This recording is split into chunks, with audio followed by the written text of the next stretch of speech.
शनिवार वाड़ा, पुणे शहर के मध्य में एक बहुत बड़ा चौक है, बहुत बड़ा स्थान है शनिवार वाड़ा।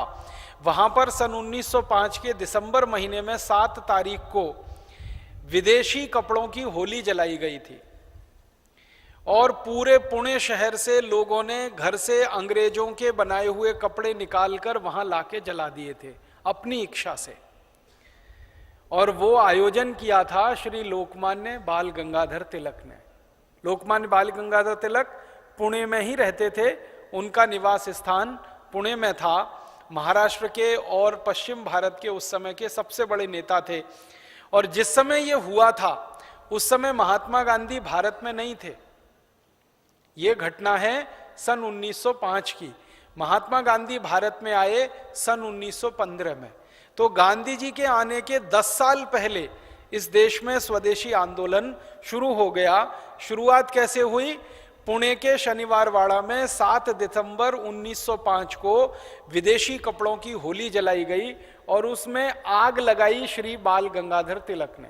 वहां से यह आंदोलन शुरू हुआ। उसके बाद भारत के हर बड़े शहर में अंग्रेजी कपड़ों की होली जलाना लोगों ने शुरू कर दिया था। आपको सुनकर हैरानी होगी कि 1905 से यह आंदोलन शुरू हुआ एक शहर के एक मोहल्ले से, और 1911 तक आते आते 6 वर्ष में यह स्वदेशी आंदोलन संपूर्ण भारत देश के एक एक शहर में फैल गया। एक एक शहर में, पुणे में, मुंबई में, हैदराबाद में, सिकंदराबाद में, बेंगलोर में, मद्रास में, आगरा में, अलीगढ़ में, मेरठ में, सहारनपुर में, दिल्ली में, ऐसे भारत के लगभग 600 बड़े स्थानों पर यह पूरे तेजी से आंदोलन फैल गया। और आपको यह सुनकर भी हैरानी होगी कि श्रीमान लोक बाल गंगाधर तिलक एक बड़े नेता, लाला लाजपत राय दूसरे बड़े नेता और विपिन चंद्र पाल तीसरे बड़े नेता। विपिन चंद्र पाल बंगाल के बड़े नेता थे उस समय। लाला लाजपत राय उत्तर भारत के पंजाब, हरियाणा इसके लिए बड़े नेता थे।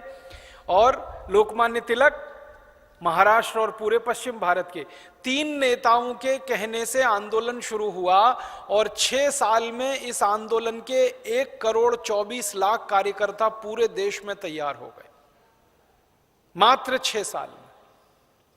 आंदोलन क्या था?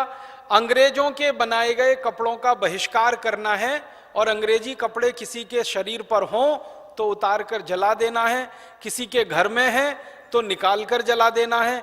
हर तरह से अंग्रेजी कपड़ों का बहिष्कार करना है।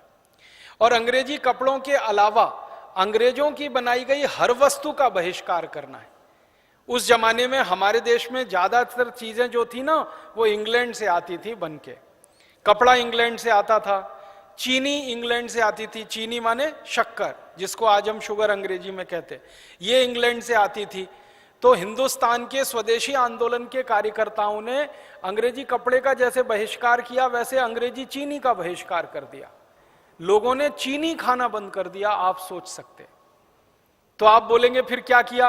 अंग्रेजों की बनाई गई चीनी खरीदना तो बंद कर दिया और भारत के गांव-गांव के किसानों ने उसके विकल्प में गुड़ बनाना शुरू कर दिया और गुड़ खाकर अपना जीवन चलाना शुरू कर दिया। अंग्रेजी चीनी नहीं खाएंगे, अंग्रेजी कपड़े नहीं पहनेंगे।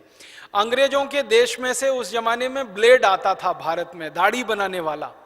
तो भारत के लोगों ने अंग्रेजी ब्लेड से दाढ़ी बनाना बंद कर दिया और भारत के नाइयों ने भी अंग्रेजी ब्लेड से दाढ़ी बनाना बंद कर दिया और उसकी जगह भारत में उस्तरा बना लिया उन्होंने। उस्तरा आप जानते हैं, जिसको ऐसे ऐसे करके तेज करते हैं, तो उस तरह से दाढ़ी बनाना शुरू कर दिया। अंग्रेजी ब्लेड का पूरी तरह से बहिष्कार। एक भी नाई की दुकान पर सन 1905 में कोई जाता था दाढ़ी बनाने के लिए तो उस तरह से दाढ़ी बनाई जाती थी। ब्लेड बंद कर दिया इस्तेमाल करना। इसी तरह से अंग्रेजों के देश से बनकर एक चीज आती थी जिसको नील कहते हैं। नील की खेती भारत में होती थी, उसका कच्चा माल यहां से इंग्लैंड जाता था और फिर नील बन के आता था जो कपड़े में हम लगाते हैं, सफेद कपड़े में। तो भारत के करोड़ों लोगों ने अंग्रेजों का नील कपड़े में लगाना बंद कर दिया। इसी तरह से अंग्रेजों के देश में से 60-70 तरह की चीजें आती थी, उन सब चीजों का एक एक करके भारत के लोगों ने बहिष्कार कर दिया, खरीदना बंद कर दिया। और अंग्रेजों की ये चीजें जिन दुकानों पर बिकती थी वहां पर लोग जाकर सत्याग्रह करते थे। जैसे अंग्रेजी वस्तु बेचने की दुकानें होती है ना, आज भी हमारे देश में बड़े बड़े शहरों में विदेशी माल बेचने की दुकान होती है ना, उसमें लिखा रहता है विदेशी माल,